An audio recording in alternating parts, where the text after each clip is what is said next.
Hi, Tony Selzer here. Welcome to the Zipline. You know, this show's really evolved over the last couple months, and what we've started to do is reach out to subject matter experts across the nation to talk about the state of selling. And I've got one of the best mentors here in really the Midwest, Bill Caskey with Caskey Strategies. Bill, where is the state of selling today? What do you think is going on right now with how we move product today? Well, Tony, first, thank you for having me on your podcast. As a fellow podcaster, I appreciate what you're doing, and I just want to say hats off to you for the work you do here. It's a great service to provide to salespeople and businesses all over the world, the whole program you're doing. So way to go. Keep it up. Yeah, that's an interesting question, the state of selling. The pre-show, I said, what makes you think I know anything about the state of selling? Right. And I guess I was a little bit facetious with that, but it's changing so much, and yet the possibilities are changing, yet I don't see a lot of organizations really adapting what's possible. I think there's a lot of resistance to just simple things like using technology. And right. Even though we use that word a lot, you know, how many sales organizations do you know who really take technology and leverage it and milk it and get all they can out of it and generate business from it? I bet not many. Right. Well, you know, and it brings me into kind of two subjects that I'd like to throw at you. One is we feel and are really built a business with a great presence in the social media game. And yeah. I think LinkedIn by far is the most underutilized selling tool today. What is your opinion of that? Yeah, definitely. No question about it. We just had a meeting this morning. I've got a peer group of people. It's called the High Performance Sales Academy. And we have people in there who are already high performers. And we were just commenting today about how many people we have on our LinkedIn list and how little we do with it. Right. And I asked one of the guys, I said, well, tell me what you do. I said, do you have a video resume of yourself on there? Nope. I looked around the room, 12 other people. Nope, don't have that.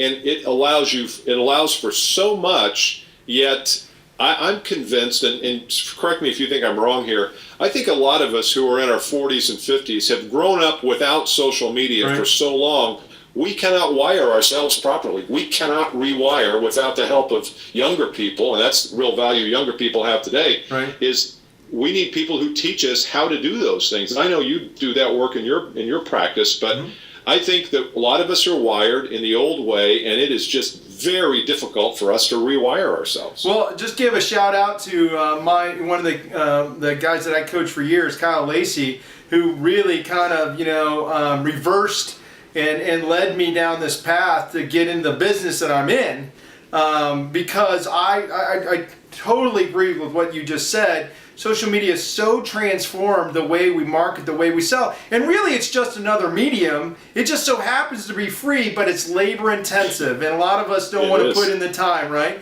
I'm even embarrassed to say that we don't have a video profile, even though we do this show on my platform and on our LinkedIn page, right? You're in good company. You know, another exercise we did, which is for a listener who's really looking at their own behavior and saying, am I really taking advantage? Do a little exercise where you go back 15 years or 10 years. If you're in your 20s, obviously you can't go back that far. But when you first got into sales, what did your average day look like? Right. And then take it and look at it today. And what the question is not what does it look like, what should it look like? Correct. And I think a lot of times we look at people who are in their 40s, let's say, and they look at the average day 10 years ago, it looks exactly the same. It should not look exactly the same today. Instead of you taking 3 hours making cold calls, you should take one of those hours and produce a video segment, one of those hours and write an article, one of those hours and create a blog that goes out to thousands of people, not to one. And I think the activities of the modern sales professional have changed, and yet if our attitudes haven't, it's unlikely the activities really will change. So I'm going to love to hear your opinion on this. My new favorite book right now is Dan Pink's book, To Sell is Human. Yeah. And I think what he's done, and what you would probably have great comment on, is understanding the way that the basic difference between what selling used to be and where it is now is we used to have all the information as salespeople, and we were literally paid to give it to the people that we sold it to, right? And now the guy on the other end, through Google or the internet or whatever source that they have, they believe, sometimes facetiously, but most of the time they can at least get access to the information we have access to also. So the struggle to maintain and stay a subject matter expert is one of the things that we fight for as salespeople. Do you agree? I totally agree.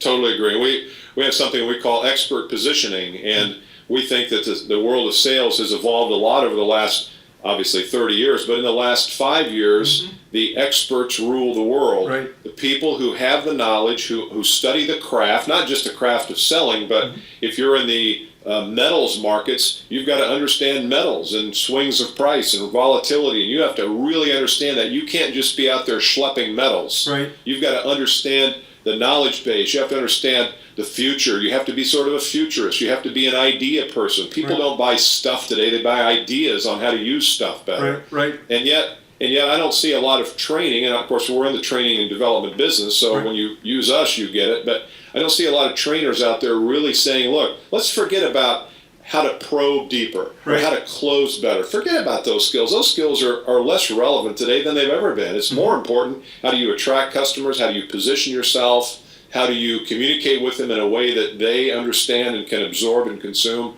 And I think there's a big gap there. Well, we have done a study on our 50 clients. And one of the things that we've realized, and this is played out, and you're going to recognize the pattern here, but this is played out over and over again in the major brands today that are really winning and earning dominant market share in their space. Whether you're talking about Apple or whether you're talking about Starbucks, the companies that we work with that win at a 4 to 5 times multiplier compared to the other companies are truly leading with a gift on the front end.